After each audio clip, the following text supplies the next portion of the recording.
Israel पर बड़ा हमला हुआ है दोस्तों। मेरे दोस्तों, हिजबुल्लाह ने ड्रोन और मिसाइल दिन में इस्तेमाल की और दिन के उजाले में भी इजराइल का डिफेंस सिस्टम फेल हो गया। इजराइल के मिलिट्री साइट को बड़ा नुकसान हुआ है। 18 यहूदी इजरायली लोग बुरी तरह से घायल हुए हैं, जिनमें 2 की हालत बहुत ही ज़्यादा ख़राब है, मौत के मुंह में है।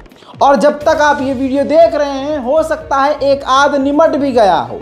लेकिन आपको बता दूं कि इजराइल का खुद का ये मानना है कि अचानक से हिजबुल्लाह के ड्रोन और मिसाइलें हमला करने में कामयाब हो रहे हैं और उनको रोकने में चूक हो रही है। अचानक से हिजबुल्लाह नए तरीके से हमले करने लगा है। अचानक से हिजबुल्लाह की फौज अलग तरह के ड्रोन का इस्तेमाल कर रही है, जिनको दिन के उजाले में इजराइल रोक नहीं पा रहा है। मेरे दोस्तों, हिजबुल्लाह का अब तक का यह सबसे बड़ा हमला बताया जा रहा है, जिनको इजराइल रोक नहीं पाया है। मैं तमाम वो तस्वीर दिखाऊंगा। याद रखिएगा, 18 से 20 लोग बुरी तरह से घायल हैं, जिनमें 2 बुरी तरह से इतने घायल हैं कि कहा जा रहा है कि जिंदगी और मौत के बीच में हैं। इजराइल के मिलिट्री साइट पर यह हमला हुआ था। आइए तस्वीरें देखते हैं।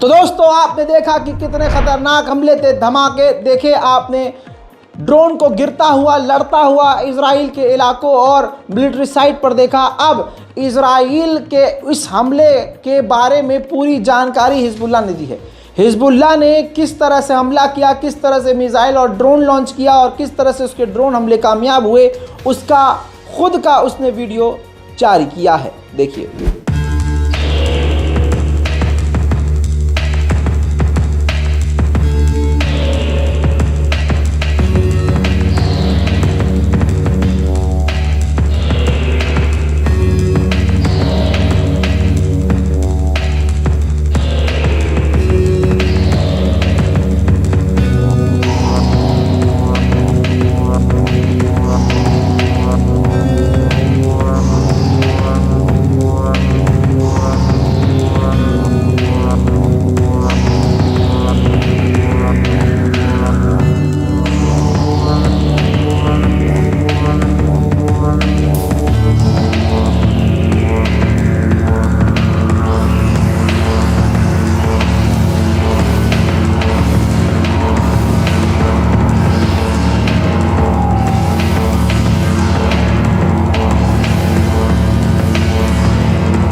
हस्बी अल्लाह व निअमल वकील। अब इसके बाद इजराइल की नाक का कटना तो था ही, इसके बाद इजराइल ने अपनी नाक को बचाने के लिए पूरी ताकत से हिजबुल्लाह के इलाकों पर, यानी लेबनान के इलाकों पर हमले किए।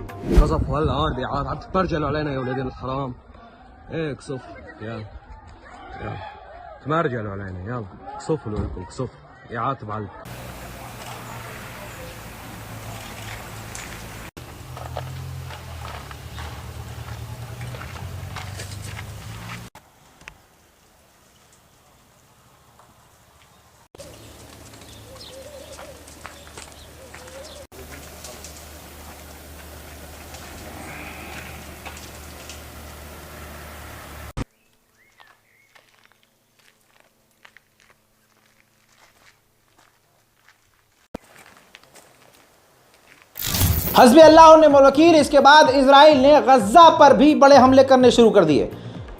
इजराइल ने गज़ा पर इतने बड़े हमले किए कि एक ही दिन में 100 लोगों के मारे जाने की खबर है। मलबे से लोगों को निकाला जा रहा है।